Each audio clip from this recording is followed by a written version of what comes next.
మన ప్రభువును రక్షకుడైన యేసుక్రీస్తు పరిశుద్ధ నామములో మీకు అందరికీ శుభములు, వందనాలు తెలియజేస్తున్నాను. ఈరోజు టీమ్స్ ఆన్లైన్ లో జాయిన్ అయిన మీకు అందరికీ వందనాలు. ప్రైజ్ లార్డ్ సిస్టర్స్, బ్రదర్స్ అందరికీ ఈ ఆరాధన మనం ఆరంభించుకుందాం యేసుక్రీస్తు నామమున.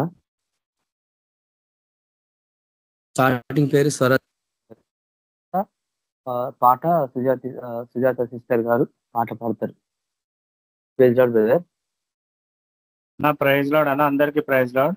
గ్రూప్ లో ఉన్న ప్రతి ఒక్కరికి యేసుక్రీస్తు ప్రైజ్ లార్డ్. దయచేసి కళ్ళండి మనం ప్రార్థన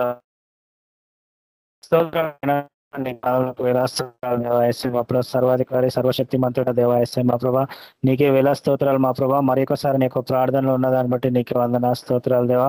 టీమ్స్ ఆన్లైన్ ప్రేయర్ మీటింగ్ లో దేవా మాతో నడిపించిన దాన్ని బట్టి స్తోత్రం మా ప్రభా. ఇంకెంతో మంది రానే ఉన్నారు మా ప్రభా, త్వరగా వచ్చేటకు సాయం దయచేయండి మా ప్రభా.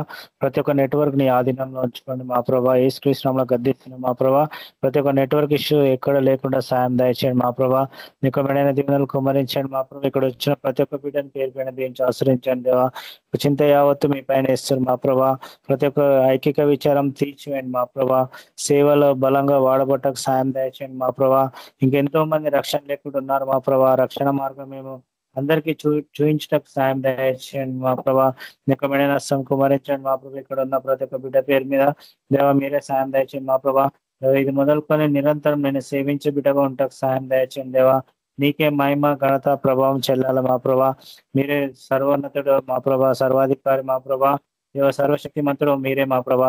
నీకు మెండైన దీవెనలు కుమరించండి మా ప్రభా. దేవ ఆది నుంచి అంత వరకు మీరే సాయం దయచేయండి దేవా. మా ప్రేయర్లో పాటల్లో దేవ వాక్యం చేత మాతో మాట్లాడండి మా ప్రభా. మంచి నేలన విత్తుటకు సాయం దయచేయండి దేవా. ఇతరులకు కూడా దేవ మేము బోధించాలన్న సాయం దయచేయండి మా ప్రభా. నీకు మెండైన దీవెనలు కుమరించండి మా ప్రభా. దేవ ఎస్ఏ మా ప్రభా, ప్రతి నెట్వర్క్ లో మీరే ఉండి సాయం చేస్తారని త్వరగా రాబోతున్న యేసుక్రీస్తు పేట వేడుకొచ్చున్నాం తండ్రి. ఆమేన్. Thank you brother. Praise Lord అందరికి. ఆమేన్. Thank you brother. అక్క ప్రైజ్ లార్డ్ అక్క. Praise the Lord brothers and sisters అందరికి. Praise Lord sir. ఈ సాయంత్రకాల సమయంలో దేవుని మహిమపరుస్తూ ఒక చిన్న పాట పాడుకుందాము. జీవితాంతము వరకు నీకే సేవ సల్పుదునంటిని, జీవితాంతము వరకు నీకే సేవ సల్పుదునంటిని. నీవు నాతో నుండి ధైర్యము నిచ్చి నడుపుము రక్షకా. నీవు నాతో నుండి ధైర్యము నిచ్చి నడుపుము రక్షకా. జీవితాంతం వరకు నీకే సేవ సల్పుదునంటిని. ఎన్ని ఆటంకంబులున్నను, ఎన్ని భయములు కలిగినా, ఎన్ని ఆటంకంబులున్నను, ఎన్ని భయములు కలిగినా, అన్ని పోవును నీవు నా కడ ఉన్న నిజమిదే రక్షకా. అన్ని పోవును నీవు నా కాడ ఉన్న నిజమిదే రక్షకా. జీవితాంతం వరకు నీకే సేవ సల్పుదునంటిని. అన్ని వేళల నీవు చెంతనే ఉన్న అనుభవమీయుమా. అన్ని వేళల నీవు చెంతనే ఉన్న అనుభవమీయుమా. తిన్నగాని మార్గమందు పూని నడచెద రక్షకా. తిన్నగా నీ మార్గమందు పూని నడచెద రక్షకా. జీవితాంతం వరకు నీకే సేవ సల్పుదునంటిని. నేత్రములు మీరు మెట్లు గొలిపెడి చిత్ర దృశ్యములున్నను. నేత్రములు మీరు మెట్లు గొలిపెడి చిత్ర దృశ్యములున్నను. శత్రువగు సాతాన్ని గెల్ రక్షక శత్రువగు సాతాను గెల్వన్ చాలు నీ కృప రక్షక జీవితాంతం వరకు నీకే సేవ సల్పుదునంటిని నాదు హృదయమునందు వెలుపట ఆవరించిన శత్రులన్ నాదు హృదయమునందు వెలుపట ఆవరించిన శత్రులన్ చెదరగొట్టుము రూపు మాపుము శీఘ్రముగా నా రక్షక చెదరగొట్టుము రూపు మాపుము శీఘ్రముగా నా రక్షక జీవితాంతము వరకు నీకే సేవ సల్పుదునంటిని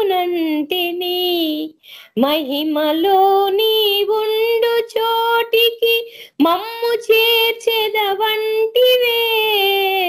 మహిమలో నీ ఉండు చోటికి మమ్ము చేర్చెదనంటివే ఇహము దాటిన దాక నిన్ను వీడనంటివి రక్షక ఇహము దాటిన దాక నిన్ను వీడనంటివి రక్షక జీవితాంతము వరకు నీకే సేవ సల్పుదునంటిని పాప మార్గము దరికి బోవగా పాతాయాశల కోరక పాప మార్గము దరికి పోవక పాతాయాశలు కోరక ఎప్పుడు నిన్నే వెంబడింప కృపను సంగము రక్షక ఎప్పుడు నిన్నే వెంబడింపక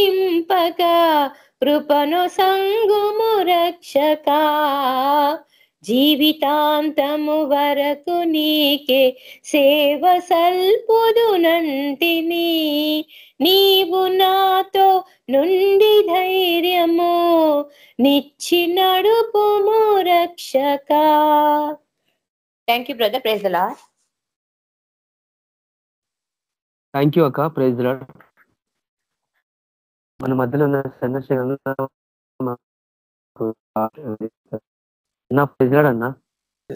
ప్రార్థిస్తామండి.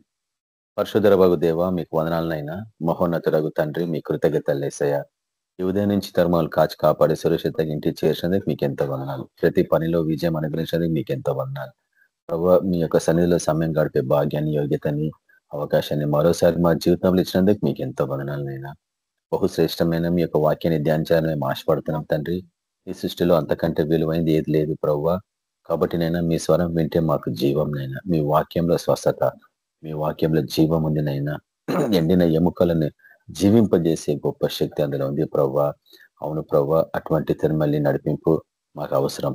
ఎందుకంటే ఈ లోకంలో ఎక్కడ చూసిన తండ్రి మరణం, ఓ ప్రభువా విలేతానం ఆడుతుండగా మీ యొక్క నడిపింపు మాకు అవసరం. మీరు వచ్చిందే సమృద్ధి గల జీవాన్ని అనుగ్రహించడానికి.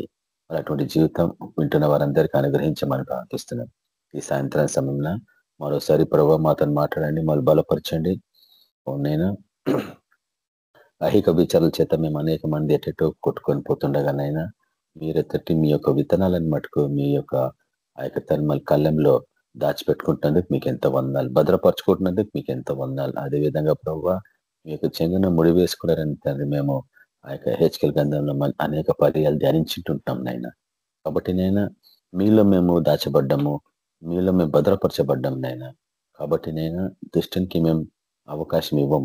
ఎట్టి పరిస్థితుల్లో ఈ లోకాతీతమైన జీవితానికి మేము బానిసలం కాము. కాబట్టి నైనా మీ యొక్క సహాయం చేత నడిపించండి. మీ యొక్క పరిశుద్ధాత్మ అభిషేకం నూతనంగా అనుగ్రహించి నడిపించండి. ఓం పూర్వ పరిశుద్ధాత్మని ప్రభావ మేము దుఃఖపరచకుండానైనా అవునైనా సంతోషపరిచే బిడ్డలుగా మనం నడిపించమని ప్రార్థిస్తున్నాం. మా పరిచర్య ఎంతట్లా ప్రభావ మీ నామాన్ని ప్రసిద్ధి చేయాలా, మేము గణపరచాలా, అన్నిట్లకు మిమ్మల్ని మేము చూపించాలా, ఇటువంటి సత్యాలకు నడిపించమని ప్రార్థిస్తున్నాం. వింటున్న వారి జీవితంలో తన మన అద్భుతాలు జరిగించండి, స్వస్థతలు అనుగ్రహించండి. ముఖ్యంగా ప్రభావ మీ కొరకు ప్రతి చోట సాక్షులుగా నిలబెట్టుకోమని యేసు క్రీస్తు పరిశుద్ధ నామమున ప్రార్థిస్తున్నాం తండ్రి, ఆమేన్. ఈరోజు 26వ తారీఖు ఆగస్ట్ 2025వ సంవత్సరం బైబిలోనియన్ గ్రిగోరియన్ క్యాలెండర్ ప్రకారంగా మనము ఉంటున్నది బబులోను కాలం అని ప్రతిసారి ఆ యొక్క వాచ్ జ్ఞాపకం చేస్తామని మనకి క్యాలెండర్ చూసినప్పుడల్లా మనం ఉంటుంది బబులోను కాలం అని జ్ఞాపకం చేయబడుతుంది. కానీ బబులోను గురించి మనం అనేక పర్యాలు ధ్యానిస్తాం. ఇర్మియా గ్రంథం 50వ అధ్యాయంలో అది కూలిపోయింది. గతంలో బబులోను కూలెను అన్న విషయాలు మనం ఎన్నిసార్లు ధ్యానించుంటున్నాం. కానీ బబులోను ఈరోజు మన మధ్యలో ఉందని ప్రకటన గ్రంథం ద్వారా మనం తెలుసుకున్నాం. కాబట్టి బబులోను తిరిగి రెండోసారి కూలిపోబోతుంది అని మనం ధ్యానిస్తున్నాం. కాబట్టి మనం ఉంటుంది బబులోను కాలం, కళ్ళకు కనిపించని బబులోను. ఆత్మీయ స్థితిలో దాన్ని గ్రహించాల్సిందే మనం. ఎందుకంటే దేవుడు పాత నిబంధన కాలంలో ఇశ్రాయేల్ ప్రజలు ఏ రీతిగా బానిసల్లాగా బబులోని దేశంలోకి వెళ్ళిండ్రు, అక్కడ ఎటువంటి పరిస్థితులను ఎదుర్కొన్నారు, అక్కడ అదే రీతిగా ప్రవక్తలు ఉన్నారు, అనేక మంది అక్కడి నుంచి బయటికి రావడము, దేవుని మందిరాన్ని తిరిగి కట్టుకోవడం, అవన్నీ అనుభవాలు చేస్తున్నాం. ఇది రెండవసారి అవకాశం. ఆత్మీయ ఇశ్రాయేల్ అయిన క్రైస్తవులు మహాబబులోన్లో పట్టబడ్డారు బందీలుగా. అందులో నుంచి కొంతమంది బయటికి రావడం మనం చూస్తూ ఉంటాము. వాళ్ళు తిరిగి దేవుని మందిరాన్ని కట్టుకుంటున్నారు. అది ఆత్మీయమైంది అన్న విషయాన్ని మనము అనేక పర్యాలు ధ్యానించుంటున్నాం. కాబట్టి ప్రకటన గ్రంథంలోని 20వ అధ్యాయాన్ని మనం ఆల్మోస్ట్ ముగింపు దశకి దాన్ని చూస్తా ఉన్నాము. బహుశా నేను అనుకుంటా నెక్స్ట్ వీక్ 20వ అధ్యాయాన్ని మనం ముగిస్తున్నాం మోస్ట్లీ. ఎందుకంటే దీర్ఘకాలం అయిపోయింది. ఆల్మోస్ట్ దానికి సంబంధించిన సత్యాలన్నీ మనం గ్రహించగలిగినాం. ప్రపంచాత్మకంగా మరి విశేషంగా ఇంటర్నెట్ బుక్ మెటీరియలే కానీ, లేక వీడియోసే కానీ, యూట్యూబ్ ఛానల్స్లో కానీ, ఎక్కడ చూసినా కానీ ఈ యొక్క గోగు మాగోగు అన్న అంశంల గురించి ధ్యానించినప్పుడు అది ప్రపంచాత్మకంగా ఉన్న కొన్ని దేశాలు ఏ రీతిగా ఇశ్రాయేల్ ప్రజల మీదకి దండెత్తి వస్తాయి, దాడి చేస్తాయి అన్న విషయాన్ని వాళ్ళు ప్రకటిస్తూ ఉంటారు. కానీ పాతవి గతించి సమస్తం కొత్తవైనవి అన్న విషయాన్ని మనం ఇన్నిసార్లు ధ్యానిస్తా ఉన్నాం. కాబట్టి క్రొత్తవి ఆత్మీయమైనవి, పాతవి శరీరానుసారమైనవి. ఒకసారి చూడండి, హోషేయ గ్రంథంలోని వాక్యాలు నేను కొన్నిటిని మీకు చూపించాలని ఆశపడుతున్నాను. హోషేయ గ్రంథము 12వ అధ్యాయము 10వ వచనం. హోషేయ గ్రంథము 12వ అధ్యాయము 10వ వచనం. స్క్రీన్ షేర్ చేయడానికి ట్రై చేస్తున్నాను.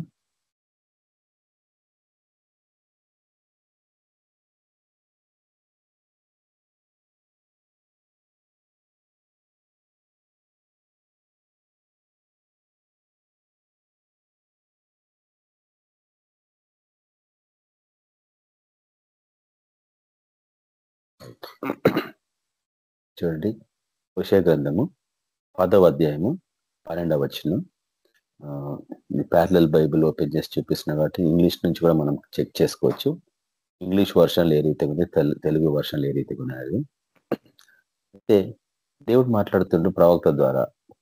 ప్రవక్తలతో నేను మాట్లాడినాను, విస్తారమైన దర్శనాలు నేను ఇచ్చినాను, ఉపమాన రీతిగా అనేక సార్లు ప్రవక్తల ద్వారా మాట్లాడినాను. కాబట్టి ఇక్కడ ఏమంటుండంటే దేవుడు అనేక పర్యాలు ఏ రీతిగా మాట్లాడిండు, ఆయన మాట్లాడే విధానం ఎట్లా అనేది ఇక్కడ నేర్చుకుంటున్నాం మనం. హోషేయ గ్రంథానికి సంబంధించిన రికార్డింగ్స్ చాలా దీర్ఘకాలం మనం చేసినాం. నేను అనుకుంటా బహుశా ఒక 6-7 అవర్స్ ఆఫ్ రికార్డింగ్స్ ఉండొచ్చు హోషేయ గ్రంథం మీద. హోషేయ ప్రవక్త ద్వారా ఈ రోజుకి వర్తించే ఆ యొక్క ప్రవచనాలు సంబంధించిన రికార్డింగ్స్ అక్కడ మనం చూస్తూ ఉంటాం. అయితే హోషేయ భక్తుని ద్వారా దేవుడు ఏమని మాట్లాడుతుందంటే, దేవుడు అనేక పర్యాయాలు దర్శన రీతిగా మాట్లాడే దేవుడు. విస్తారమైన దర్శనాలు నేను ఇచ్చినాను అంటున్నాడు. అదే రీతిగా రెండవదిగా ఆయన ఉపమాన రీతిగా మాట్లాడే గొప్ప దేవుడు. అనేక సార్లు ప్రవక్తల ద్వారా మాట్లాడే గొప్ప దేవుడు. కాబట్టి దర్శనాలు, ఉపమానాలు, ప్రవచనాలు, ఇది దేవుని యొక్క భాష. అదే రీతిగా మనం నూతన నిబంధనకి వస్తే కళల రూపకంగా మాట్లాడే గొప్ప దేవుడు. కాబట్టి దేవుడు తన బిడ్డలతో మాట్లాడే భాష ఏంటంటే మానవుల భాష కాదు. ఆయన మాట్లాడేది దర్శనాలు, దర్శన రీతిగా, ఉపమాన రీతిగా, ప్రవచన ద్వారా, తర్వాత కళల ద్వారా. ఇవి 4. కాబట్టి దేవుని స్వరాన్ని నువ్వు గ్రహించాలంటే ఈ 4 విధానాలని నువ్వు నేర్చుకోవాలా. ఎట్లా నేర్చుకోవాలా? సరే ఏదన్నా కాలేజ్ ఉంటే పోయి నేర్చుకోవచ్చు, కానీ మనకి ఎక్కడ లేదు కాలేజ్. బైబిల్ స్టడీనే కాలేజ్ మనకి. పరిశుద్ధాత్మనే మనకి బోధకుడు. కాబట్టి పరిశుద్ధాత్మ అభిషేకం ఉంటేనే వాటన్నిటిని మనకి విశదీకరించి చూపించగలడు అన్నట్టు. కాబట్టి ఆయన అనేక పర్యాలు మనతో మాట్లాడుతూ ఉన్నాడు, కానీ మనం ఏ రీతిగా జీవిస్తున్నాం అనేదే ఇది జ్ఞాపకం చేయబడుతుంది.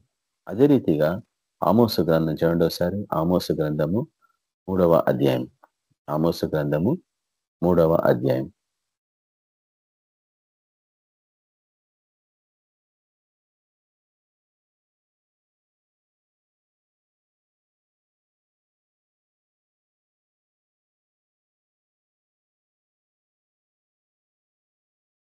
చూడండి, ఆమోసు గ్రంథము 3వ అధ్యాయము 7వ వచనంలో దేవుడు ఏ రీతిగా మాట్లాడతారని అక్కడ చెప్పబడింది. ఆమోసు గ్రంథము 3వ అధ్యాయము 7వ వచనంలో surely the Lord God will do nothing but he revealeth his secrets unto his servants the prophets. ప్రభు తాను సంకల్పించిన వాటిని తన సేవకులైన ప్రవక్తలకు తెలియజేయకుండా ఏదియూ చెయ్యడు. తన సేవకులైన ప్రవక్తలకు తన ఆలోచనల్ని తెలియజేయకుండా ఖచ్చితంగా యెహోవా ప్రభువు ఏదియూ చెయ్యడు. కాబట్టి ఈ లోకంలో ఏది జరగాలన్నా తన సేవకులైన ప్రవక్తలకు చెప్పకుండా చేయడంట.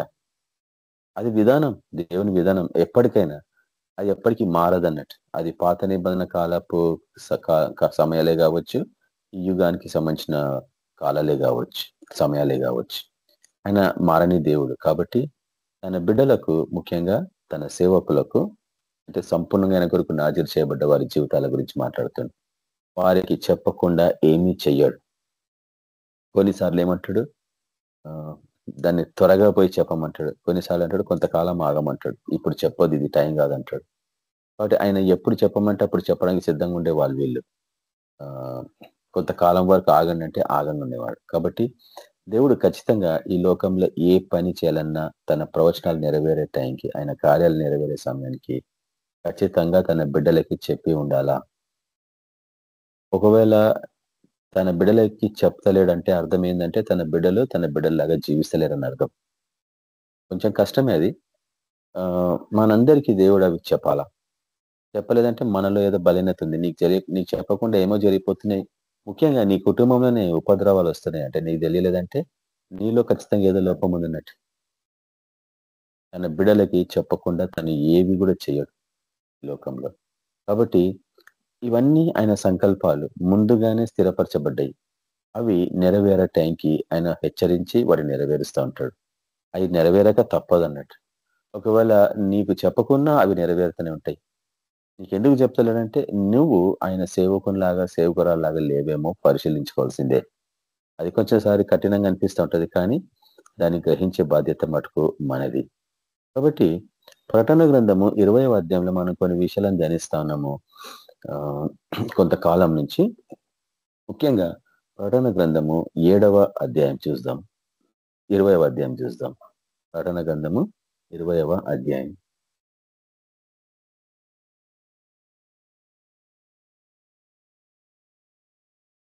చూడండి, ప్రకటన గ్రంథము 20వ అధ్యాయం.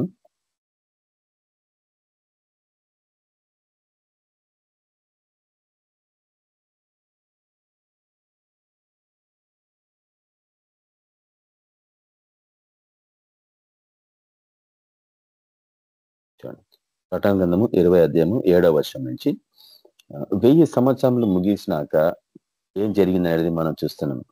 సాతాను చెరల నుండి విడుదల పొందుతున్నాడు అన్న విషయాన్ని మనం పోయిన వారం వరకు చూస్తా ఉన్నాము, లేక గతంలో చూస్తా ఉన్నాం రికార్డింగ్స్ లో. అయితే 1000 సంవత్సరాలు వరకు వాడు బంధించబడిండు పాతాళ లోకంలో. అయితే ఎట్లా బంధించబడిండు, ఎప్పుడు బంధించబడింది నేను చూపించిన మీకు. కల్వరి శిలువలో మన ప్రభు తన ప్రాణాన్ని బలియాగంగా అర్పించేటప్పుడు వాడు శాశ్వతంగా అక్కడ బంధించబడిండు. కానీ దేవుని విధానం ఏందనేది మనం అర్థం చేసుకోవాలా. ఏ రీతిగా వాడు బంధించబడక ముందు ఈ లోకపు దేవతలాగా వాడు దేవుడిలాగా ఎట్లా ఉన్నాడు, మన ప్రభుతోనే సవాల్ చేసినట్లు మనం చూస్తూ ఉంటాం కదా. నువ్వు నాకు సాగిల పడితే ఈ లోకాన్ని సమస్తాన్ని నీకు ఇచ్చేస్తా అంటాడు. దాని అర్థం ఏంటంటే ఎప్పుడైతే దేవుని బిడ్డలు సైతానికి సాగిల పడతారో వాడిని దేవునిగా మారుస్తున్నారు అన్నట్టు. అందుకు మనము ఈ లోకపు ఆచారాలు అనుసరించద్దు. ఈ లోకపు ఆచారాలు ఏవి అనుసరించినా నువ్వు వాడిని దేవునిగా మారుస్తున్నావు. కాబట్టి బాగా అర్థం చేసుకోవాల్సింది ఏంటంటే అన్యులు తెలియక అవన్నీ చేస్తూ ఉంటారు. కానీ తెలిసిన మనము విగ్రహాలను తెచ్చిపెట్టుకుంటున్నాం మన హృదయాలలో. ఆ రీతిగా సైతాన్ని ఈ లోకపు దేవుళ్ళగా తయారు చేసుకుంటున్నాం. అంటే ఏంటంటే మన హృదయంలోనే మనము ప్రభుకి ఇవ్వాల్సిన స్థానాన్ని ఈ లోకానికి ఇచ్చినాం అన్నట్టు. ఈ లోకంలోనిది దేన్ని మీరు ప్రేమించను, మీరు నాకు పాత్రులు కారణం. ఎందుకన్నాడంటే కారణం అదే, ఈ లోకము వాని ఆధీనంలో ఉన్నది. కానీ ఎప్పుడైతే మన ప్రభు తన ప్రాణాన్ని ఆ యొక్క కల్వరిశిలలో త్యాగంగా మన కొరకు సమర్పించిండో సాతానుడు అక్కడ బంధించబడిండు. 1000 సంవత్సరాలు ఉపమాన రీతిగా చెప్పబడ్డాయి. అవి నిజంగా 1000 సంవత్సరాలు కాదని కూడా మనం చూసినాం. అయితే ఈ 1000 సంవత్సరములు ఉపమాన రీతిగా అంటే ఒక బహు దీర్ఘకాలం వాడు బంధింపబడిండు. కాబట్టి సువార్త బహుగా విస్తరించింది ప్రపంచాత్మకంగా. ప్రతి దేశంలో సువార్త ప్రకటించబడింది. ప్రతి భాషలలో బైబిల్ తర్జుమా చేయబడింది. ప్రతి ఒక్కరికి బైబిల్ అందుబాటులో ఉంది ఈరోజు. బహుగా అమ్ముడుపోతున్న పుస్తకం ఇదొకటి సృష్టిలో ఇంతవరకు. దాన్ని ఏది కూడా రీప్లేస్ చేయలేదు. ఖచ్చితంగా నేను దాన్ని సవాల్ వేసుకుని చెప్పగలను. ఎందుకంటే అది ప్రభు యొక్క విధానం అన్నట్టు. ప్రతి ఒక్కరు రక్షణ పొందాలనేది ఆయన చిత్తం. కాబట్టి ఈ రీతిగా అయితే వాడు మన ప్రభు సిలువ ఎక్కక ముందు ఈ లోకాన్ని ఎట్లా పరిపాలించిండో, అంటే ప్రకృతి సహజంగా ఉన్న ఇశ్రాయేల్ ప్రజలని వాడు ఎట్లా బలహీనపరిచిండు, వాళ్ళని ఎట్లా మోసగించిండు, వారిని అపవిత్రంగా ఏ రీతిగా జీవింపజేసిండు, అవన్నీ మనం చూస్తా ఉన్నాం. అయితే వాడిని బంధించినాక ఆ యొక్క కల్వరిశిలలో వాడు 1000 సంవత్సరాల తర్వాత వాడికి విడుదల ఇచ్చిండు దేవుడు. ఎందుకు అంటే మొదటిసారి ప్రకృతి సహజంగా ఉన్న దేవుని బిడ్డలైన ఇశ్రాయేల్కి వాడు ఏ రీతిగా మోసంలోకి నడిపించి అదే విధానంగా ఈరోజు వాడు విడుదల పొందిండు. విడుదల పొంది ఇక మీదట దేవుని ఇశ్రాయేల్ అనబడుతున్న క్రైస్తవులని మోసగించడానికి వాడు బయలుదేరిండు. నేను అనొచ్చు, ఇది దేవుని విధానం.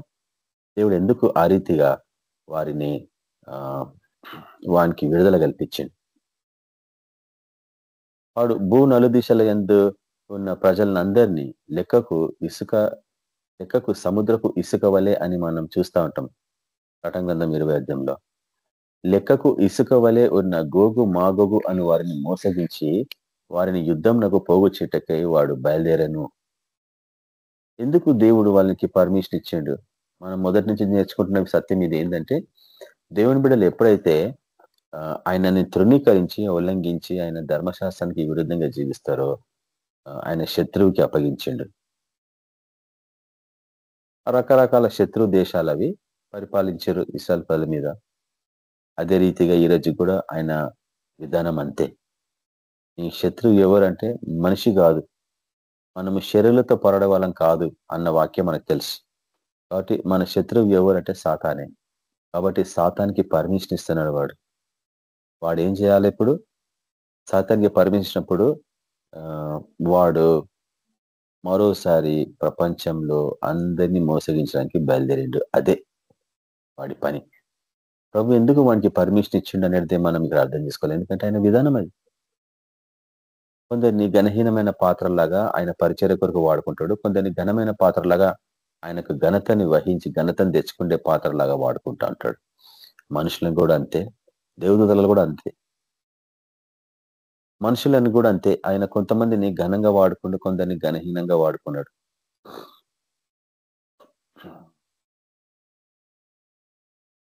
ఎందుకు ఈ వాక్యాన్ని మనము అర్థం చేసుకోవాలి? చూడండి, ముఖ్యంగా వాడు విడుదల పొందినాక వాడు ఏం చేస్తున్నాడు? ప్రపంచం అంతటా వెళ్ళి లెక్కకు సముద్రపు ఇసుక వలె ఉన్న అంటే చూడండి అబ్రాహం సంతానం అన్నట్టు ఇసుకతో పోలుస్తున్నాడు కదా. కాబట్టి ఈ రోజు గోగు మాగోగు అను వారు ఎట్లున్నారు అంటే అంటే క్రైస్తవ జీవితం ఎట్లుంది అంటే గోగు మాగోగు అను 2 మతపరమైన గుంపులతో పోల్చబడింది అని చెప్తున్నాం. ఉపమాన రీతిగా సర్పం రీతిగా కూడా మనం అర్థం చేసుకుంటాం. అయితే వాళ్ళు ఆల్రెడీ మోసపోయిన వారు అన్న విషయాన్ని మనం ఎప్పటి నుంచో చూస్తా ఉన్నాం, కొన్ని సంవత్సరాల నుంచి. నేను అనుకుంటా బహుశా 2008 నుంచి చూస్తున్నాం ఈ వాక్యాలు. అయితే వాడు ఈ 2 గుంపుల ప్రజలని ప్రపంచాత్మకంగా మోసగించి అందరినీ వాడు ఏం చేస్తున్నాడు, ఇప్పుడు యుద్ధానికి పోగు చేస్తున్నాడు. ఎవరికి వ్యతిరేకంగా యుద్ధం అంటే మనకు తెలిసిన సత్యం ఒకటే. అక్కడ ఏముందంటే వారు భూమి అందంతటా వ్యాపించి పరిశుద్ధుల శిబిరమును, అంటే శిబిరము అంటే స్థలం కదా, శిబిరము పరిశుద్ధుల శిబిరము అంటే పరిశుద్ధులు కూడుకుని స్థలము లేక మందిరము లేక చర్చ్. తర్వాత ప్రియమైన పట్టణము అంటే యెరూషలేం అంటాం ప్రకృతి సహజంగా, కానీ మనకు తెలుసు పరమ యెరూషలేం అసలైన ప్రియమైన పట్టణం. వాటిని ముట్టడి వేసిండ్రు అంటే ఆల్రెడీ వారిని కబ్జా చేసుకున్నారు.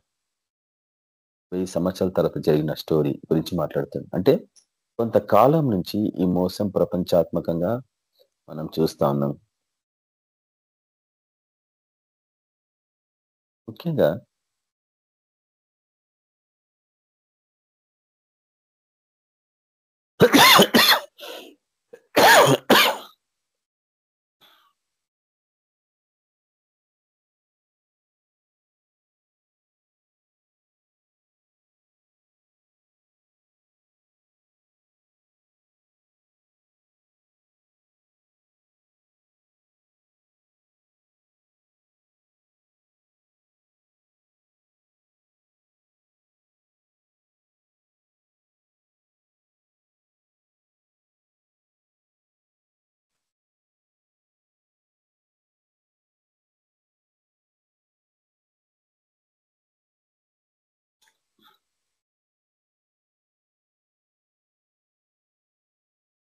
ఇది అర్థం చేసుకోవడం కొంచెం కష్టమే, కానీ బహు ప్రాముఖ్యమైనది ఈ విషయం.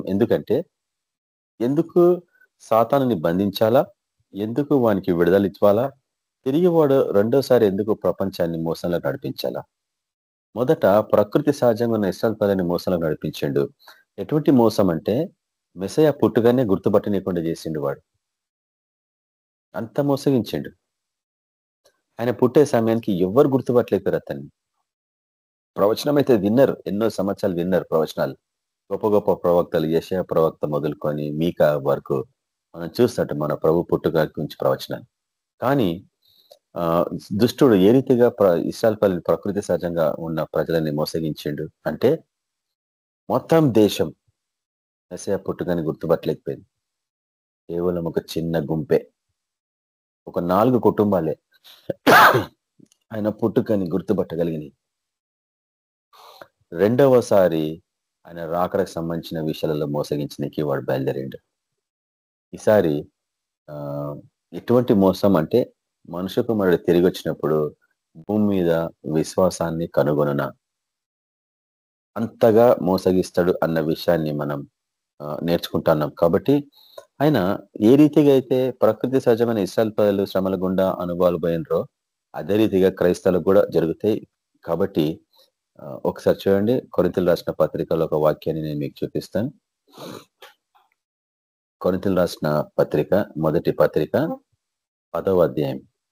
కొరింథీయులకు రాసిన మొదటి పత్రిక 10వ అధ్యాయం.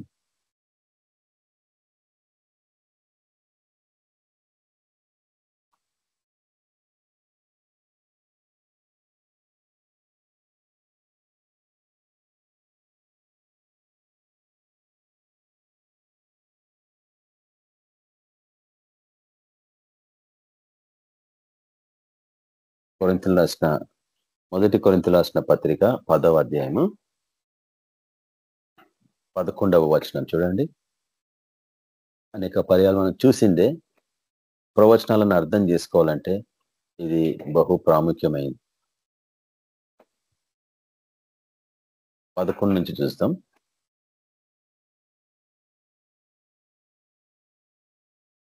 రండి. ఈ సంగతులు వారికి దృష్టాంతములుగా జరిగి మనకు బుద్ధి కలిగించడానికై యుగాంతమందున మనకు బుద్ధి ఈ సంగతులు అంటే ఇశ్రాయేల్ పల్లికి ప్రకృతి సహజంగా ఉన్న ఇశ్రాయేల్ పల్లి ఇక్కడ చూడండి ఇంగ్లీష్ చదువుతాను.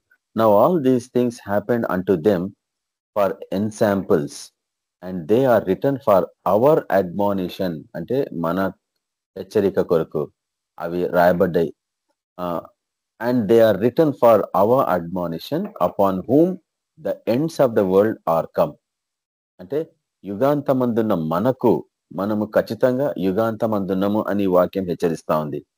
కాబట్టి ఇశ్రాయేల్ ప్రజలకి అంటే ప్రకృతి సహజంగా ఉన్న ఇశ్రాయేల్ ప్రజలకి ఏవేవైతే జరిగినాయో మనకు కూడా యుగాంతమందున్న మనకు బుద్ధి కలగడం కొరకు అవి రాయబడ్డాయి.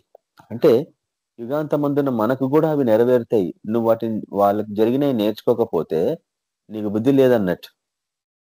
అనేక పర్యాలు హెచ్చరిస్తూ ఉంటాను. చాలా మంది స్టూడెంట్స్ విషయంలో మాట్లాడేటప్పుడు తెలివిగలవాడు తన వాడు ఎందులో విఫలమవుతున్నాడో అందులో నుంచి నేర్చుకుంటా ఉంటాడు. అంటే నీకు తెలివి ఉంటే నువ్వు ఏ విషయాలలో నువ్వు తప్పిపోయినావో ఆ విషయాలలో నువ్వు తిరిగి నేర్చుకుంటా ఉంటావు. నీ ఫెయిల్యూర్స్ నుంచి నువ్వు నేర్చుకుంటా ఉంటావు. కానీ బుద్ధిగలవాడు ఇతరుల ఫెయిల్యూర్స్ నుంచి నేర్చుకుంటా ఉంటాడు. అంటే వాడు తప్పులు చేయడు అన్నట్టు. నువ్వు నిజంగా తెలివి గలవాడవైతే ప్రకృతి సహజంగా ఉండే ఇశ్రాయేల్ ప్రజలాగానే తప్పులు చేసి కష్టాల పాలయ్యి అప్పుడు బుద్ధి తెచ్చుకుంటా ఉంటావు. రెండోసారి మళ్ళా తప్పు చేయవు. కానీ నువ్వు రక్షింపబడ్డ దేవుని బిడ్డవైండి పరిశుద్ధాత్మ అభిషేకం పొందుకొని నడిపించబడిన వాడవైతే నువ్వు వాళ్ళు చేసినట్లు మిస్టేక్స్ నువ్వు చేయవన్నట్టు. ఇశ్రాయేల్ ప్రజల్లాగా నువ్వు జీవించవన్నట్టు. కాబట్టి కేబిపిఎంలో మనము ముఖ్యంగా ఈ వాక్యానికి బహుగా ప్రాధాన్యత ఇస్తూ ఉంటాం. ఎందుకంటే వాళ్ళు ఎట్లా జీవించిండ్రో క్రైస్తవులు కూడా అట్లనే జీవిస్తారు యుగ సమాప్తికి వచ్చేటప్పటికి. అందుకే పౌలు కూడా హెచ్చరిస్తప్పుడు మీలో ఏషా వంటి భ్రష్టులు ఉంటారేమో చూసుకోండి అని ఎందుకన్నాడు క్రైస్తవుల గురించి. క్రైస్తవత్వంలో ఏషావు లాంటి జీవితం ఉంటది. దేనికి సంబంధించింది ఏషావు జీవితం? తన ఒక కూటి కొరకు అన్నట్టు. అంటే వాడి కరిపే వారి దేవత, వారి ఆహారాన్ని దేవతలాగా పోలుస్తారు అన్నట్టు. కాబట్టి ముఖ్యంగా ఆహారాన్ని చూస్తే మన జీవితాలు ఎట్లుంటాయి? ఎప్పుడు తెలియని విధానంగా మనం జీవిస్తూ ఉంటాం కదా. ఏదైనా పార్టీస్కి పోతే మన గుణగణాలు అన్ని బయటకు వస్తూ ఉంటాయి. నువ్వు నిజంగా డిసిప్లిన్డ్ ఫెలోవా కాదా? నువ్వు ఆహారాన్ని చూస్తే నువ్వు దేనికి ప్రాధాన్యత ఇస్తావు? ఎప్పుడు తినని వాణిలాగా దాన్ని వెంటబడి తింటా ఉంటావా? అక్కడే తెలిసిపోద్ది అన్నట్టు. నీలో ఏషావు గుణగణం ఇంకా ఉందన్నట్టు. ప్రకృతి సహజంగానే మాట్లాడుతున్నాను నేను.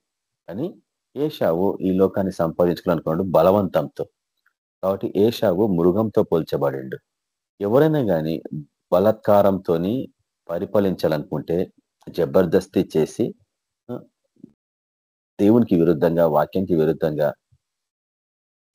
అవి తప్పైనా కానీ తిరుగుబాటుతనమైన భక్తిహీనత అయినా కానీ వాటన్నిటిని బలవంతంగా మనుషుల మీద రుద్ది పరిపాలించే వారిని మృగాలతో పోలుస్తారు అన్నట్టు. కాబట్టి నీలో అటువంటి గుణగణాలు ఉంటే మటుకు నువ్వు మృగంగా మారిపోతావు అన్నట్టు. మృగంగా మారితే మటుకు ఖచ్చితంగా మృగము నాశనం కావాల్సిందే. ప్రతి మృగం every beast will be destroyed అంటే వాక్యం. కాబట్టి ఇశ్రాయేలు ప్రజలు ఏ రీతిగా శ్రమల గుండా పోవాల్సి వచ్చింది వారి అరణ్య మార్గంలోనే కానీ తర్వాత వాగ్దాన దేశంలోకి వచ్చినాకనే కానీ వాళ్ళు ఎట్లా జీవించారు అనేదే ఇక్కడ మనం చూస్తూ ఉంటాం. చూడండి ఇక్కడ. కాబట్టి ఎవరైతే తాను సరిగా నిలబడి ఉన్నానని భావిస్తాడో సరే, ఈ బైబిల్ వర్షన్ వేరేగా ఉంది. ఇది మన బైబిల్ సొసైటీ ఆఫ్ ఇండియా వారి తెలుగు భాష లాగా లేదు ఇది ట్రాన్స్లేషన్. బట్ అతడు పడిపోకుండా ఉండడానికి జాగ్రత్త తీసుకోవాలి. ఎట్లాంటి ట్రాన్స్లేషన్ అయినా కానీ ఏముంది, దేవుని వాక్యాన్ని అర్థం చేసుకొని. కాబట్టి ఎవడైతే తాను సరిగా నిలబడి ఉన్నానని భావిస్తాడో అతడు పడిపోకుండా ఉండడానికి జాగ్రత్త తీసుకోవాలి. అంటే చాలా మంది పడిపోతారనేది హెచ్చరిక. ముందు జాగ్రత్తగా. ఇప్పటి వరకు మీరు ఎదుర్కొన్న పరీక్షలు సాధారణంగా మనుషులందరికీ కలిగేవే. దేవుడు నమ్మదగిన వాడు. సహించడానికి మీకు ఉన్న సామర్థ్యము కంటే మించిన పరీక్షలు మీకు రానివ్వడు. అయితే ఇక్కడ ఒక విషయాన్ని మాట్లాడుతాడు ఏంటంటే 13వ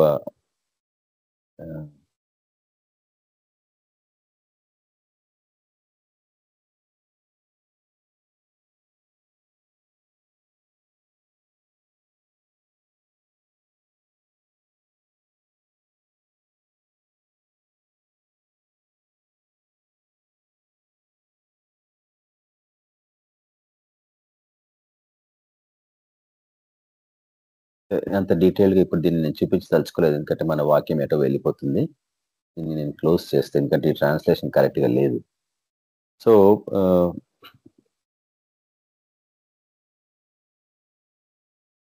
ఈ గోగు మాగోగు అన్న అంశం గురించి మనం ధైర్యంగా ధ్యానిస్తున్నాము. దీన్ని కంక్లూజింగ్ దశకు మనం వచ్చినాం కాబట్టి యెషయా గ్రంథంలోని ఒక వాక్యం నేను మీకు చూపిస్తాను. యెషయా గ్రంథము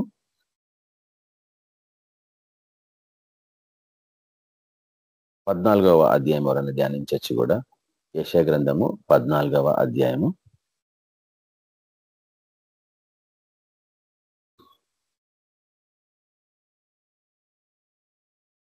3వ వచనం.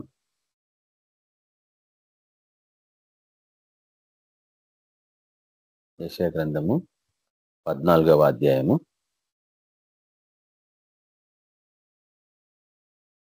3వ వచనం.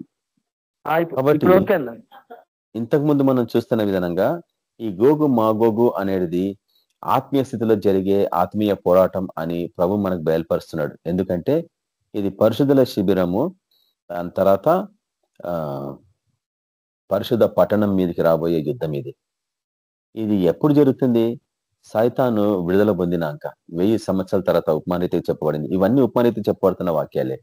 కాబట్టి గోగు మాగోగు అనేది మతపరమైన గుంపులు, అవి ఇశ్రాయేల్ ప్రజల మీదకి వస్తున్నాయి. ఎవరు ఇశ్రాయేల్ ప్రజలు అంటే ఆత్మీయ ఇశ్రాయేల్, దేవుని ఇశ్రాయేల్ అయిన క్రైస్తవుల మీదకి, పరిశుద్ధుల శిబిరములు అంటే చర్చెస్ మీదకి ఈ బోధలు వస్తున్నాయి. కాబట్టి అబద్ధ బోధ ఆత్మీయ స్థితిలో ఉన్నప్పుడు ఏం జరుగుతుందంటే, నువ్వు అబద్ధాన్ని ఆశ్రయిస్తే నీ విశ్వాసం చల్లబడుతుంది అన్నట్టు. నీ విశ్వాసం చల్లబడితే సైతాను నీ మీద విజయం పొందినట్లు. కాబట్టి అబద్ధ బోధ నుంచి విడుదల పొందకపోతే నువ్వు ఓడిపోయినట్టే యుద్ధంలో. ముఖ్యంగా ఇందాక నేను చెప్తున్న రీతిగా ఎఫెసీయుల రాష్ట్ర పత్రిక 6వ అధ్యాయంలో మనం చూస్తా ఉన్నాం ఏంటంటే, సర్వాంగ కవచం నువ్వు ధరించుకున్నప్పుడు తల నుంచి అరికాల వరకు ముఖ్యమైనది వీటన్నిటిని టైట్ గా పట్టుకుండేదే బెల్ట్. చాలా మందికి తెలియదు. ఒక సైనికుడు వాడి ఆ యొక్క కవచం ధరించుకున్నప్పుడు తల నుంచి చెప్పుల వరకు అన్ని వాడి బెల్ట్ కి కనెక్ట్ అయి ఉంటాయి, స్ప్రింగ్స్ లాగా, అట్లా తీగల్లాగా. ఆ బెల్ట్ లూజ్ అయితే మొత్తం కవచం పడిపోయినట్టే. అందుకు బెల్ట్ ని సరి చేసుకోవాలన్నట్టు ఎప్పుడు. కాబట్టి సత్యం అనేది బహు ప్రాముఖ్యమైనది క్రైస్తవ జీవితంలో.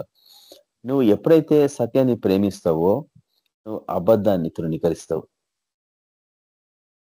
అది ఎటువంటి బోధన కావచ్చు. ఉపమాన రీతిగా కొంతకాలం కిందట నేను చూపించిన మీకు భూతంల బోధ అంటే ఏంది, దయ్యంల బోధ అంటే ఏంది అని. దాని తర్వాత బీలాము బోధ అంటే ఏంది, ఒక 2 hours రికార్డింగ్ ఉంది దాని మీద, బీలాము బోధకు సంబంధించి.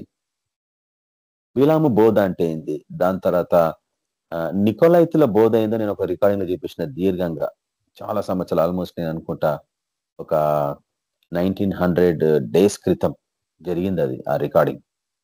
అది ఉంది, ఇంటర్నెట్ లో ఉంది.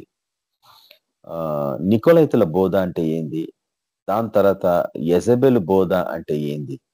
ఈ 4-5 రకాల బోధలు మనం ఏం చూస్తున్నామంటే, దయ్యంల బోధ, భూతంల బోధ, నికోలైతుల బోధ, యెజబెలు బోధ, బీలాము బోధ. ఈ 5 బోధలు క్రైస్తవ జీవితము ఆశ్రయించింది ఈరోజు.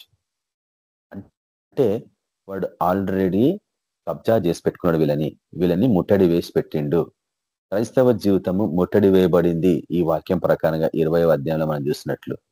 ప్రకటన గ్రంథము 20వ అధ్యాయంలో పరిశుద్ధుల శిబిరాన్ని వాడు ముట్టడి వేసిండు. ముట్టడి వేస్తే ఏమవుతుంది చెప్పండి? లోపల బయటికి రాలేరు. లోపల పాటలు పాడుకుంటూనే ఉంటారు, హల్లెలూయా పాటలు, వర్షిప్ చేసుకుంటూనే ఉంటారు. పండగలు, నియామక దినములు, సబ్బాతులు ఇవన్నీ ఆచరిస్తూనే ఉంటారు. దినములు, మాసములు, ఉత్సవ కాలములు, సంవత్సరములు ఆచరిస్తూనే ఉంటారు. కానీ వాళ్ళు తెలియంది ఏంటంటే వాళ్ళ నడుము ఉన్న దట్టి ఎప్పుడో పడిపోయింది. సత్యం అనే దట్టి ఎప్పుడో పడిపోయింది. దట్టి పడిపోతే ఏమవుతుంది తెలుసా? నీ బాడీ దుష్ట శక్తులకి బాహాటంగా కనిపిస్తా ఉంది. కాబట్టి వాడు ఎక్కడైనా బాణాలు వేయచ్చు. అనేక మంది ఎందుకు రోగగ్రస్తులు అవుతారు అంటే కారణం ఇదే. నీ తల నుంచి అరికాల వరకు నువ్వు నీ యొక్క యుద్ధోపకరణలు ధరించుకొని నీ నడుము దట్టిని సరి చేసుకోకపోవడమే నీతో నచ్చిన ప్రాబ్లం. కాబట్టి ఈ వాక్యాలను నువ్వు సంపూర్ణంగా స్వీకరించాలి. సరే, చెప్పేవాడు ఎవరైనా చూస్తారు చాలా మంది, కానీ నేను చూడను. చెప్తున్న వాడిని వెనకాల పరిశుధాత్మ నడిపింపు ఉందా లేదు నేను చూస్తాను. ఎక్కడైనా కానీ ఆ వ్యక్తి ఎంత గొప్ప వ్యక్తి అయినా కానీ, ఎంత పవర్ఫుల్ వ్యక్తి కానీ, కొన్ని లక్షల మంది ఆ చర్చలో పోయి అటెండ్ కావచ్చు, కొన్ని కోట్ల డబ్బులు కానుకలు వేయచ్చు, ఎంత గంభీరంగానే ఉండొచ్చు వర్షిప్. అవి నేను చూడను. నేను చూడాల్సింది ఏంటంటే ఇతని వెనకాల పరిశుద్ధాత్మ నడిపింపు ఉందా లేదా. నేను అడుగుతా పరిశుద్ధాత్మని, నాతను మాట్లాడు, ఈ సహవాసంలో నేను పాల్పొందన్నా లేదా అని అడుగుతా. నేను ఎవరిను మిమ్మల్ని మోసపరచకుండా చూచుకున్నాడు ఎందుకు చెప్పిండు మన ప్రభు మత్తయి సువార్త 24వ అధ్యాయంలో. నువ్వు చూసుకోకపోతే మోసపోతావు అన్నట్టు. అది పాయింట్ అక్కడ. అనేక పర్యాలు మనము జేమ్స్ రాంగ్ నంబర్స్ చూసినప్పుడు ఉత్తరము అనేది నార్త్ అంటాం కదా ఇంగ్లీష్ లో. ఉత్తరము, సౌత్ అంటే దక్షిణం. ఉత్తరంలో ఏముంటాయి, దక్షిణంలో ఏముంటాయి? ఉత్తరంలో సర్పములు ఉంటాయి. చలి, ఉత్తరం అంటే చలికి సంబంధించింది, దక్షిణం అంటే వెచ్చదనానికి సంబంధించింది. ఇవన్నీ డిక్షనరీ మీనింగ్స్. కాబట్టి చల్లగా ఉండే ప్రాంతం పాముకు సాదృశ్యం, వేడిగా ఉండేది తేళ్లకు సాదృశ్యం. తేలు కాటు వేడి, పాము చల్లగా కాటేసిపోయేది. ఇవన్నీ మనం 2008 నుంచే చూస్తాను, కొత్త బోధలు కావు ఇవి. కాబట్టి ఉత్తర దిక్కు నుంచి వచ్చేది అన్ని సర్పాలు అన్నట్టు, దక్షిణం నుండి వచ్చేది అన్ని తేళ్ళు అన్నట్టు. తేళ్లు ఒక్కసారి దక్షిణం నుంచి ఇట్లా బయటికి వస్తాయి అన్నట్టు. అగాధంలో నుంచి మనం చూస్తాం కదా, 5వ బూరలో మనం చూసినాం గతంలో. అవేమైతే అగాధంలో నుంచి అగాధ కొలిమిలో నుంచి పొగ, దట్టమైన పొగ బయటికి రావడం, అందులో నుంచి మిడతల దండు బయటికి వచ్చి భూమిని అంతా కప్పివేయడం అన్న ఆ యొక్క బోధ మనం ధ్యానించినాం. 5వ బూరలో భయంకరమైన శ్రమలు ఉంటాయని కూడా మనం చూసినాం. ప్రపంచాత్మకంగా మతపరమైన జీవితంలోనే క్రైస్తవులు శ్రమల గుండా పోతారు, తేళ్ల కాటులకి బహు బాధ అనుభవిస్తూ ఉంటారు. కానీ 6వ బూరకు వచ్చేటప్పటికి వారందరి తేళ్ల కాటులకి శ్రమల గుండా పోతూ చస్తే బాగుంటుంది అని తీర్మానించుకునే టైప్ అన్నట్టు. చాలా మంది ఇట్లనే ప్రార్థన చేస్తారు. కష్టాలు వస్తే నేను చస్తేనే బాగుండే అంటారు. ఎప్పుడైతే నీ నోటి నుంచి ఆ పదం వస్తుందో నీ ఆయుష్ ఒక స్టెప్ దిగిపోయినట్లే. కాబట్టి నేనేమైనా నాకేమున్నా అని పాట అయితే పాడతారు. అవన్నీ అబద్ధాలు అన్నట్టు. ఒక దిక్కు ఆయుష్ గురించి ప్రార్థన చేసి పాటలు పాడుతుంటాం, ఇంకొక దిక్కు ఆయుష్ని తగ్గించే పాటలు మాట్లాడుతూ ఉంటాం. నరుని ఆయుష్ 70 అంటే 70కే పోతావు.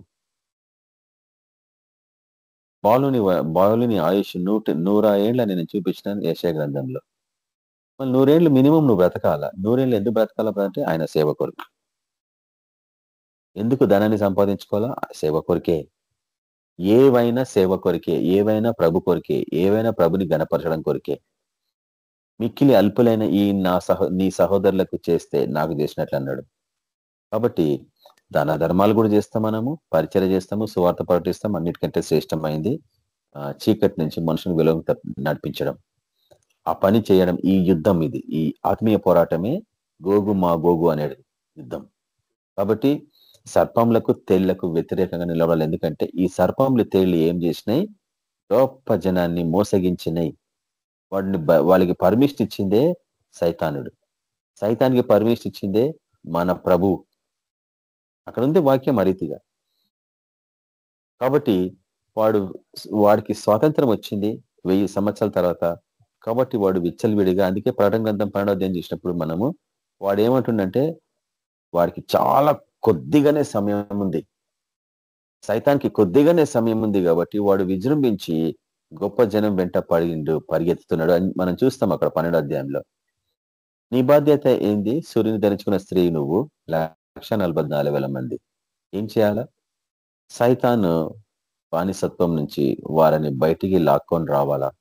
చాలా కష్టంతో కూడిన సేవ. గతంలో ఎవరు అట్లాంటి సేవ చేయలేదు. ఎందుకంటే ఏమీ తెలియని వానికి సువార్త చెప్పొచ్చు, కానీ అన్ని తెలుసు అనుకున్న వానికి నువ్వు ఎప్పటికీ చెప్పలేవు. పరిశుధాత్మ గురించి చెప్తే తృణీకరించే కాలం ఇది. మరి పరిశుధాత్మ తృణీకరిస్తే నువ్వు సత్యాన్ని, పరిశుద్ధాత్మ అంటేనే సత్యం. పరిశుద్ధాత్ముడు వచ్చినప్పుడు మిమ్మల్ని సర్వ సత్యంలో నడిపిస్తున్నాడు. కాబట్టి ప్రతి వాక్యంలో సత్యాన్ని గ్రహించాలంటే నీకు పరిశుధాత్మ నడిపింపు అవసరం. అందుకే ఉపవాస ప్రార్థన చేయాలి పరిశుధాత్మ అభిషేకం కొరకు. నిజంగా దిగొచ్చాడు.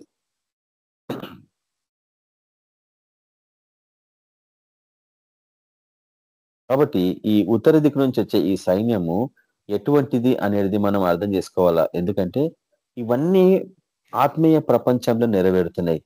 అందుకు నువ్వు పోరాడినది శరీరాలతో కాదు, ఈ లోకంలో ఉండే మనుషులతో కాదు. నువ్వు పోరాడినది 4 ఆత్మీయ గుంపులవి, ఆకాశంలో ఉండే గుంపులవి, భూమి మీద ఉండే గుంపులవి, కళ్ళకు కనిపించని దురాత్మలవి. అదే రీతిగా సముద్రంలో ఉండే జీవరాశుల గుంపులవి. అవి కళ్ళకు కనిపించే గుంపులు కావు, చేపలు కావు అవి. ఈ 3 ప్రపంచాల నుంచి దుష్టాత్మలు వచ్చి నీ స్థావరాలని కబ్జా చేసుకున్నాయి, నీ రాజ్యాలని కబ్జా చేసుకున్నాయి. వాటిని నువ్వు తిరిగి సంపాదించుకోవాలంటే ఇది గోగు మాగోగుల యుద్ధం. ఈ యుద్ధంలో నీ పాత్ర ఏందనేది నువ్వు అర్థం చేసుకోవాలా. నువ్వు ఎవరితో యుద్ధం చేస్తున్నావు చూడండి. ఇవన్నీ ఆత్మీయ ర్యాంక్స్ అంటాం. ఒక్కొక్కరికి ఒక్కొక్క ర్యాంక్ ఇస్తాడు దేవుడు. నీ ప్రార్థన జీవితము, నువ్వు గత 20 సంవత్సరాల నుంచో 30 సంవత్సరాల నుంచో సేవా జీవితంలో నిండొచ్చు. నీ సేవ జీవితంలో నీ ఆత్మీయ ర్యాంక్ ఎక్కడుందో నువ్వు గ్రహించకపోతే ఏమవుతుంది తెలుసా?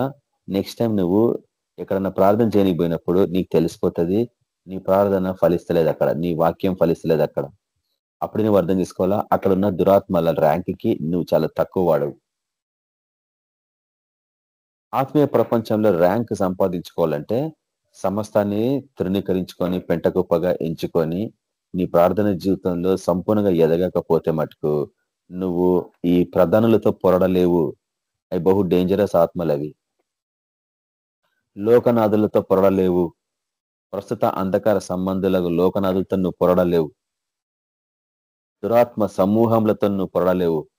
అవి నిన్ను చూస్తే భయపడాలంటే నీకు నీ ర్యాంకు వాటికంటే హై ఉండాలా. అది విధానం, ఆత్మీయ ప్రపంచపు విధానాలు, అవి న్యాయ విధానాలు.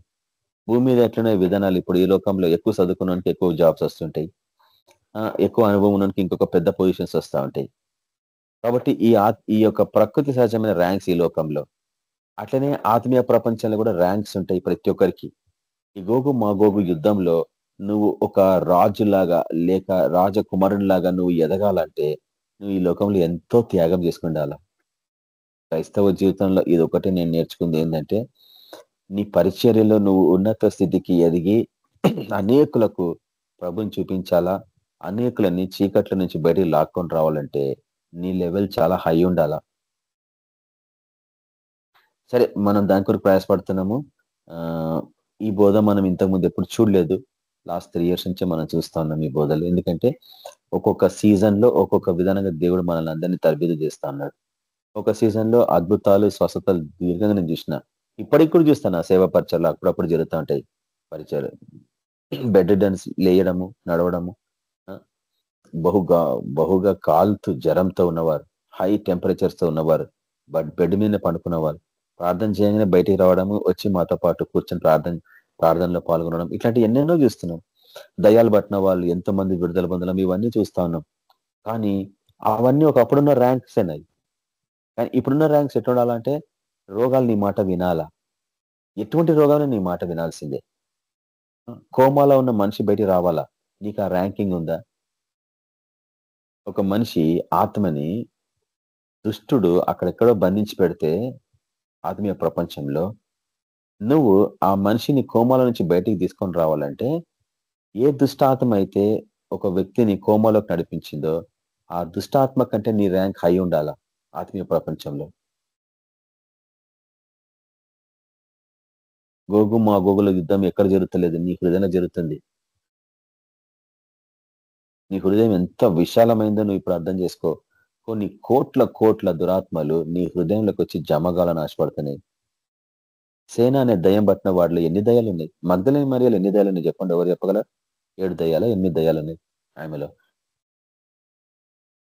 అట్లా ఎన్నో దయ్యాలు ఒక్క మనిషి హృదయంలో వచ్చి కూర్చుంటున్నట్టే నీ హృదయం ఎంత విశాలమైనది అర్థం చేసుకోండి. కాబట్టి ఈ యొక్క ఆత్మీయ మహా సంగ్రామం అంట మన హృదయంలోనే. గోగు మాగోగు అనే యుద్ధము బయట ఎక్కడో జరుగుతలేదు. చాలా మంది బయట చూస్తున్నారు. రష్యా ఎట్లన్నా అటాక్ చేస్తుంది ఇజ్రాయెల్ మీద అంటున్నారు చాలా మంది. ఇరాన్ ఎట్లన్నా అటాక్ చేస్తుంది ఇజ్రాయెల్ దేశాన్ని అని చాలా మంది చెప్తున్నారు యూట్యూబ్ లో. ఇదే వాక్యాలు. ఎందుకంటే ఆశ్చర్యం మనకి ఏంటంటే లాస్ట్ 3 months నుంచి 4 months నుంచి ఇంటర్నెట్ లో కూడా ఈ యుద్ధాల గురించే మాట్లాడుతున్నారు. మనకు కూడా అదే టైంకి ఈ వాక్యం వచ్చింది. కానీ మనం చూస్తున్న విధానం ఏంటంటే ఇవి ఆత్మీయమైన పోరాటాలు. ఇందులో ఏం జరుగుతుందంటే సర్వాంగ కవచం ధరించుకొని నడుమునకు సత్యమైన దట్టిని గట్టిగా కట్టుకున్న వాళ్ళే ఈ యుద్ధంలో గెలగలరు. కానీ నడుమునకు దట్టి పోగొట్టుకొని కవచం ధరించుకున్న వాళ్ళు మటుకు ఖచ్చితంగా ఓడిపోతారు, హతసాక్షులు అవుతారు. వాళ్ళంతా గొప్ప జన సమూహం అన్నట్టు. ఉంటది కవచం, కానీ ఏం లాభం? యుద్ధానికే పనికిరారు. ఎందుకు? సత్యము అన్న దట్టి నువ్వు లేకపోతే గట్టిగా నిలబడలేవు అన్నట్టు. కాబట్టి ఇక్కడికి నేను ఈ వాక్యాన్ని క్లోజ్ చేస్తున్నా. వచ్చే వారం దీన్ని ముగింపుకి తీసుకొని వెళ్ళాల్సి వస్తుంది. ఎందుకంటే ముఖ్యంగా మనం అర్థం చేసుకుంది ఏంటంటే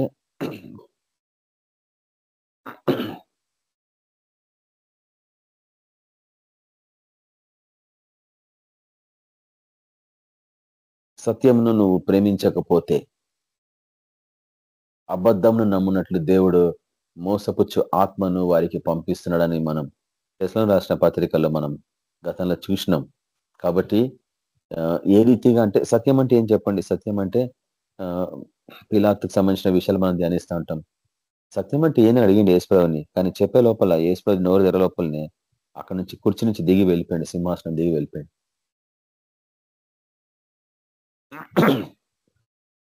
మనకు తెలుసు సత్యం అంటే యేసుప్రభు నేనే సత్యము, నేనే మార్గం, నేనే జీవం అన్నాడు. అయినా కానీ నువ్వు ఎట్లా అర్థం చేసుకుంటావు సత్యం అంటే? సత్యము అంటే ఇంగ్లీష్ లో కన్సిస్టెన్సీ అంటాం. ఏ విషయమైనా కన్సిస్టెంట్గా ఉండాలి. బైబుల్ అంతా కన్సిస్టెన్సీ ఉంటుంది. ఇతర మతస్థులు అంటారు లేదు మీ బైబిల్లో ఏవి కూడా కన్సిస్టెంట్గా లేవట. అంటే కన్సిస్టెంట్ అంటే ఇక్కడ ఒక రీతిగా అక్కడ ఒక రీతిగా అని ఏముండదు. ఏ ప్రవక్త చెప్పినా ఒకటే చెప్తాడు, పాపంని విడిచిపెట్టి రండి. ఎన్ని సంవత్సరాలైనా ఆదికాండం మొదలుకొని ప్రకటన గ్రంథం వరకు నీ జీవితాన్ని సరి చేసుకో, నీ దీపాన్ని సరి చేసుకో, నువ్వు వెలుగుతలేవు, నువ్వు ఆరిపోతున్నావు. ప్రతిదీ పాపానికి సంబంధించింది హెచ్చరిక. పాపంని విడిచిపెట్టి రావాలా, బయటికి వెలుగులోనికి రావాలా, పరిశుద్ధంగా జీవించడం నేర్చుకోవాలా. ఇది కన్సిస్టెన్సీ. ఏ వాక్యమైనా కన్సిస్టెంట్ గా చెప్పబడుతుందంటే అదే సత్యం అన్నట్టు. కాబట్టి ఇక్కడ ఒక రీతిగా ఉంటే అక్కడ ఇంకో రీతిగా ఉంటే అది సత్యం కాదన్నట్టు. ఉదాహరణకి దేవుడు ఎక్కడన్నా పాపంలో ఉన్నవాడిని సమర్థించిండా? బైబిల్ అంతటా ఎవరన్నా కావచ్చు. పాపంలో ఉన్నవానికి ఖచ్చితంగా శిక్ష వచ్చినట్టు మనం చూస్తాం. తన సొంత కుమారులైన బిడ్డలైనా కానీ. దావీదు నా స్నేహితుడు అన్నాడు, అబ్రహాము నా స్నేహితుడు అన్నాడు. అయినా వాళ్ళు తప్పులు చేసినప్పుడు విడిచిపెట్టిండా? విడిచిపెట్టలేదు. దాన్నే సత్యం అంటాం, కన్సిస్టెన్సీ అంటాం. అంటే ఎట్టి పరిస్థితుల్లో సమాధాన పడు దేవుడు. దావీదు ఎంత క్లోజ్గా ఉన్నా కానీ, దేవుడిని ఆరాధించిన వాడైనా కానీ తప్పు చేసినప్పుడు శిక్షించండి దేవుడు. ఆయన విధానం అది, ఆ రోజుకైనా ఈ రోజుకైనా. ఇవన్నీ తెలుసుకున్న మనము దృష్టాంతములుగా వారికి జరిగినాయి. నీకు అవి యుగాంతమందున బుద్ధి కలగడానికి రాయబడ్డప్పుడు నువ్వేం చేస్తావు చెప్పండి? నువ్వు వాళ్ళలాగా జీవించవు. నీ శరీర వ్యామోహాలని చిత్రవద చేసుకుంటావు, లోకాశలని తృణీకరించుకుంటావు. సమస్తాన్ని పెంటగొప్పగా ఎంచుకోకపోతే హానోకులాగా జీవించలేవు, పౌలులాగా జీవించలేవు. ఆయన కొరకు నాజీరు చేయబడి కూడా నువ్వు శరీరానుసారంగా జీవిస్తే సంసోను జీవితం లాగా మారుతుంది, మరణించక తప్పదు అన్నట్టు. అంత గొప్ప అభిషేకం ఉన్నా కానీ మరణించక తప్పదు. అననీయ సప్తరులు ఏం చేశారు? పరిశుద్ధాత్మను మోసగించారు అబద్ధం చెప్పి. అలా యేసుక్రీస్తు బాప్సం పొందిన వాళ్ళు, పరిశుద్ధాత్మ అభిషేకం ఉన్న వాళ్ళు, సేవ చేసిన వాళ్ళు, పరిచర్యలో కార్యాలు జరిగినాయి కాబట్టి సమర్పించుకున్నారు సేవ సంపూర్ణంగా. కానీ దేవుణ్ణి మోసగించారు, పరిశుద్ధాత్మను మోసగించారు. దాని తర్వాత మరణించాల్సి వచ్చింది. కొత్త నిబంధన అనుభవం అది. బీలాము అంతే కదా. బీలాము ఏషావు సంతతిలో వచ్చిన వాళ్ళని నేను చూపించిన గతంలో. ఏషావు సంతతిలో ఒక గొప్ప ప్రవక్తను దేవుడు పుట్టిస్తే ఆయన ఏం చేసిండు? బిలాము గొప్ప ప్రవక్త, కానీ అమ్ముడు పోయిండు. ధన వ్యామోహానికి అమ్ముడు పోయిండు. పోయి మోసంలో పడిపోయి ఏం చేసిండు? శపించలేకపోయిండు. కానీ నేను ఎట్టి పసవిలను శపించలేను కాబట్టి నేను ఒక బోధ ఇస్తా నీకు. ఏందా బోధ? మోయాబు రాజకుమార్తెలను ఇశ్రాయేలు ప్రజల పాలెంలోనికి పంపిస్తా. వాళ్ళు పోయి వాళ్ళతో వ్యభిచరిస్తారు. దాని తర్వాత విగ్రహాలకు పెట్టింది తినిపిస్తారు. 2 బోధలు బిలాం బోధలు. ఒకటి వ్యభిచారానికి సంబంధించింది, రెండవది విగ్రహాలకు పెట్టింది తినిపించడం. ఈ 2 ఈ మోయాబు రాజకుమార్తెలు పోయి చేశారు. ఇశ్రాయేలు ప్రజలలో చాలా మంది ఏం చేశారు? బానిసలైపోయినారు. బానిసలైపోయి పాపంలో పడిపోయినారు. అప్పుడు తెగులు వచ్చింది. మనం చూస్తాం కదా శిక్ష.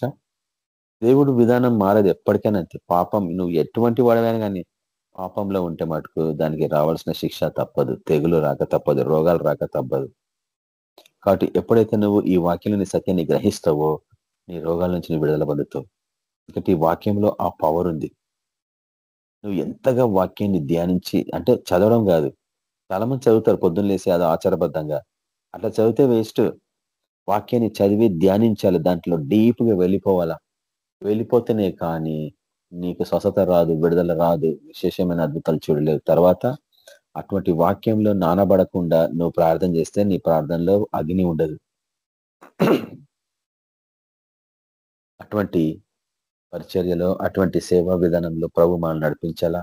ఆత్మలో మనం తీవ్రత కలిగి అగ్నిమయమై జీవించడం నేర్చుకోవాలా. ఆత్మీయ ప్రపంచంలో హైయెస్ట్ ర్యాంక్స్ సంపాదించుకోవాలా. నువ్వు ఎంతగా సేవ పరిచర్యలు ఉంటే అంతగా నీకు ప్రమోషన్స్, ఎంతగా ఉపాస ప్రార్థనలు, ఎంతగా తృణీకరింపబడ్డ జీవితంలో నువ్వు ప్రార్థనలో ఉండగలవో నీ ఆత్మీయ ర్యాంక్స్ హైయెస్ట్ పొజిషన్కి వెళ్తూ ఉంటాయి. అప్పుడు సమస్త రోగాలు నీ మాట వినాల్సిందే.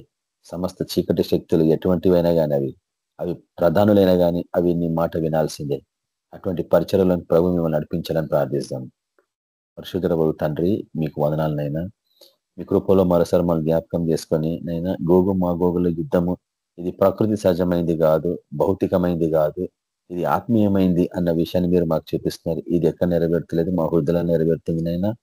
అవును ప్రభా, మతపరమైన గుంపులు, సర్పంలు, తేళ్లు రీతి గొప్ప జన సమూహాన్ని మోసగించినాయి అనేది మీరు మాకు చూపించినారు ఇంతవరకు బోధలో. ప్రకటన గ్రంథం 20వ అధ్యాయం అంటే దానికి సంబంధించింది అని చూపించినారు నైనా. ముఖ్యంగా 7వ అధ్యాయం, 8వ అధ్యాయం, 7, 8, 9 వచనాలలో వాటిని మీరు మాకు జ్ఞాపకం చేస్తున్నారు నైనా. కాబట్టి నైనా మేము మోసపోకుండా చూసుకోమని మీరు ముందుగానే హెచ్చరించినారు. కాబట్టి మేము ఒక గొప్ప జన సమూహపు గుంపులో ఉండకుండా, సర్పంల తేళ్ల గుంపులో ఉండకుండా, వాటిని మూడింటి నుంచి బయటకు వచ్చి మీ కొరకు నాజీలు చేయబడి మీరు ఎక్కడ వెళ్తే అక్కడ పోయే సేవ పరిచర్య గుంపులో మేమందరం ఉండలాగా మమ్మల్ని అభిషేకించి నడిపించమని ప్రార్థిస్తున్నాం. ప్రతి ఒక్కరి జీవితంలో ప్రభు ఆగిపోయిన మేలని రప్పించమని ప్రార్థిస్తున్నాం. ఆటంకపరిచి దుష్ట శక్తులని యేసుక్రీస్తు పాత్రలు బంధించమని ప్రార్థిస్తున్నాం. గొప్ప దేవ, ప్రతి ఒక్కరిని తండ్రి మీ చేతిలో ఒక యుద్ధాయుధం లాగా తయారు చేసుకోమని ప్రార్థిస్తున్నాం. మేము సిద్ధంగా ఉన్నాం ప్రభు, మమ్మల్ని నడిపించమని ప్రార్థిస్తున్నాం. నేను ఏ రీతిగా అబద్ధ బోధ మీద మేము యుద్ధాన్ని ప్రకటించాలా, ఏ రీతిగా అబద్ధ ప్రవచనాల మీద, అబద్ధ దర్శనాల మీద ఓ ప్రభు మేము యుద్ధాన్ని ప్రకటించాలా. గోగు మాగోగుల యుద్ధం, మోసంకి వ్యతిరేకంగా మేము ప్రకటిస్తున్నాం యుద్ధం నైనా. అవునైనా, గోగు మాగోగులు ప్రపంచాన్ని అంతా మోసంతో నింపేసినాయి, అబద్ధ బోధలతో నింపేసినాయి, మోసంతో నింపేసినాయి. మేము మనుషులకి సత్యాన్ని చూపించి వాళ్ళందరినీ మీ చెంత నడిపించాలా. ఈ ప్రయాసంలో ప్రవ్వా మమ్మల్ని ఆశ్రయించి నడిపించండి. ప్రతి విషయంలో మీ కొరకు అంగీకారంగా మమ్మల్ని సిద్ధపరచుకోమని ప్రార్థిస్తున్నాం. ముఖ్యంగా ప్రవ్వా మా హృదయాలలో తనమల్లి పరిశుద్ధత అనుగ్రహించండి, పవిత్రమైన హస్తాలు మాకు అనుగ్రహించండి. ఆ యొక్క సేవను పర్వతం మీద ఎక్కులాగా సహాయపడమని ప్రార్థిస్తున్నాం. ఈ రాత్రి ప్రతి ఒక్కరిని ఆశ్రయించండి, మంచి ధర దయచేయండి, కొరకు గొప్ప శాశ్వత లేవనైతే నడిపించమని యేసుక్రీస్తు పరిశుద్ధ నామమున ప్రార్థించున్నాం తండ్రి, ఆమేన్. మన ప్రభువైన యేసుక్రీస్తు యొక్క కృప, సమాధానం, నడిపింపు మనందరికీ సదాకాలం తోడైండును గాక. ఆమేన్.